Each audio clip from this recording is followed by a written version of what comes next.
Good morning, everybody. This is Daniel. This is Morning Tea. How's everybody doing? Cheers. Mm. Oh, today I'm feeling a little sicky. It is Wednesday, December 28th, 2011. We are at only, starting kind of today, 4 days from New Year's Eve. What are your plans for New Year's Eve? I hope you have some exciting things going on. And even if you stay home, I hope you're not home alone. Invite at least somebody over to spend the time. And again, I'm a little sick, so sorry, my nose is itchy, but thanks to the good folks at Vicks Vapor Rub. If you know anybody over at Vicks, tell them I'm running out. I love this stuff. I love the way it smells. It just reminds me of when I would get sick and I was a kid, and my mom would. I don't know if you ever did this, but my mom would put tons of Vicks on your chest and on your back. And in my house, my mom would grab towels and hold them over the heater so they would get hot, and then she would put them on my chest and my back. Oh my god, it was the most wonderful thing. I think if there's anything I miss about being sick as a kid was that having my mom put Vicks on my chest and my back and the hot towels. Anyway, I wish my mommy was here to take care of me today. But let's get started. And speaking about New Year's and being alone, there is. Oh, I'm sorry. My nose is gonna itch and I'll probably scratch. So I'll apologize in advance. I like to say this quote because I saw a movie Hugo last week, and there was a really special quote in the movie, and I found it. It says, um, "I'd imagine the whole world was one big machine. Machines never come with any extra parts, you know. They always come with the exact amount they need. So I figured, if the entire world was one big machine, I couldn't be an extra part. I had to be here for some reason." Isn't that awesome? And you can look it up on IMDb or any Google page.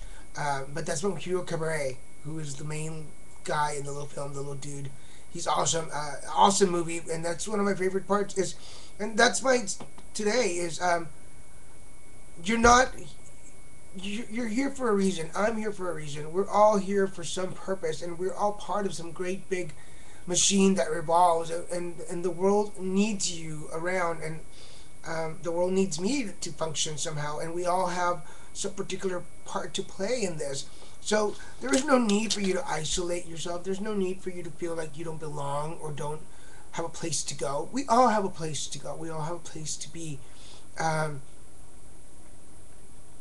if you don't have any parties to go to, make up a party.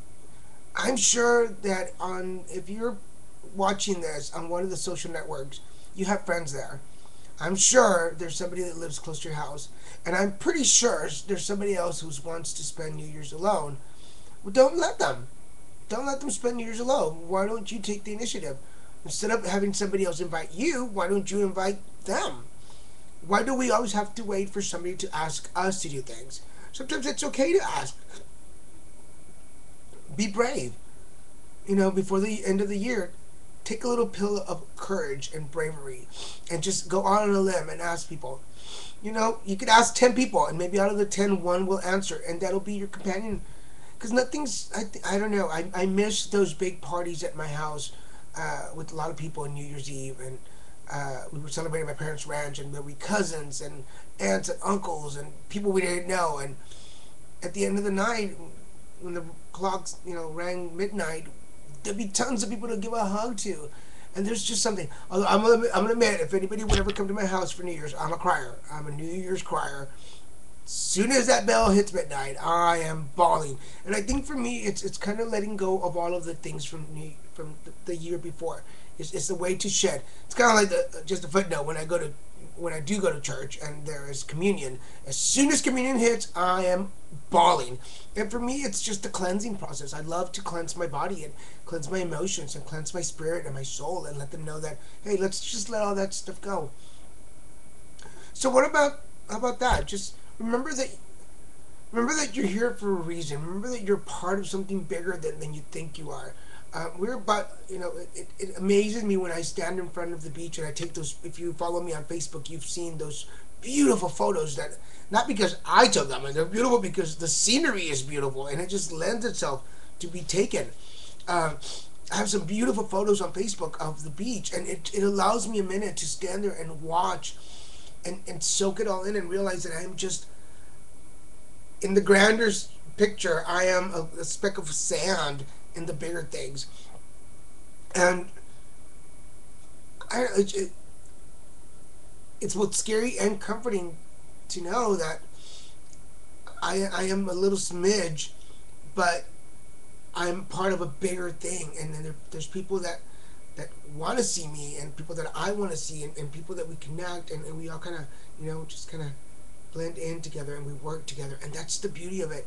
So if you're watching this today, I wasn't going to do morning tea today. I was on the couch, and I was like, I don't want to do it because it's already 9 o'clock. But then it struck me that um, I'm not alone. And just after yesterday's video about, being a burden on somebody. So if you have some chicken soup and you're close to me, please, I would love some chicken soup. Um, be a burden on somebody. Let's carry on the message from yesterday. Be a burden on somebody. Reach out and talk to somebody that may be spending New Year's alone, and why don't you keep them company? Maybe they need somebody, and you're just the right person to fit in there.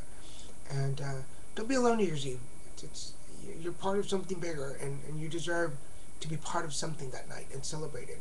And I don't know, whatever tradition you have, grapes or black-eyed peas, or there's the suitcase, and we'll talk about that on Friday.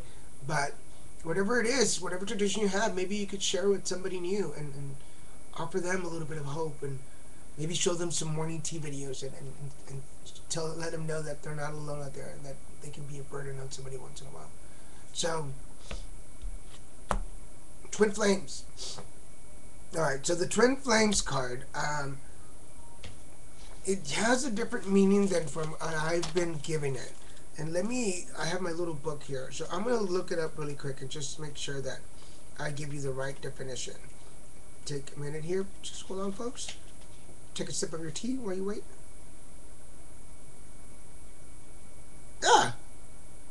There we go.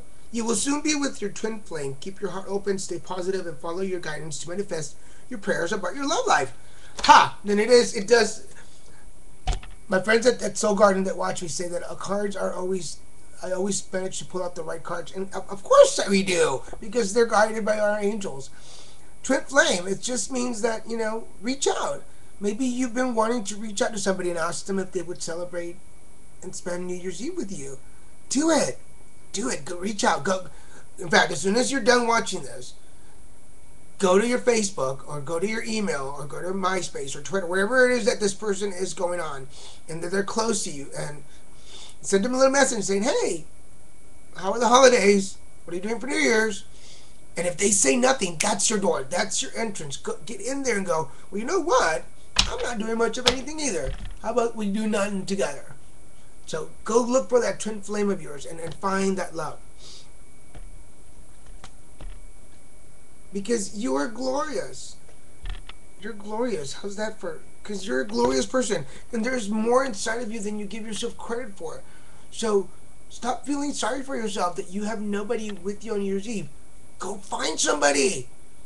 Maybe there's somebody out there also feeling sorry for themselves. And two sorries have to make a happy. I don't know. I'm basing that off of two rights. Can't be wrong. Well, yeah. Two people who feel sorry for themselves. Either you will make yourself even more sorrier, or you will make yourself really happy. And there's always happiness at the end of a sad situation. Right? So, go, go, go, go. I'll leave you guys with that. I'm going to go back to the couch after I finish. We have this in Spanish too. In case you don't know, I have morning tea in Spanish. So you have Spanish-speaking friends. It's called Una Taza de Té con Daniel. And you can also find it here on YouTube, or on Facebook, or on not Soul Garden. You can find it on the Bridge Entertainment page, on Tagged, on Dig. You can find it on Stumble Upon, on LinkedIn, MySpace, Facebook, Twitter. Almost anywhere you can find my videos. So go check them out. Check out the Spanish ones too. Thank you guys. Have a great evening. I'm going to go to the doctor today to take care of all this and get the checkup. And I will talk to you guys tomorrow. Love you.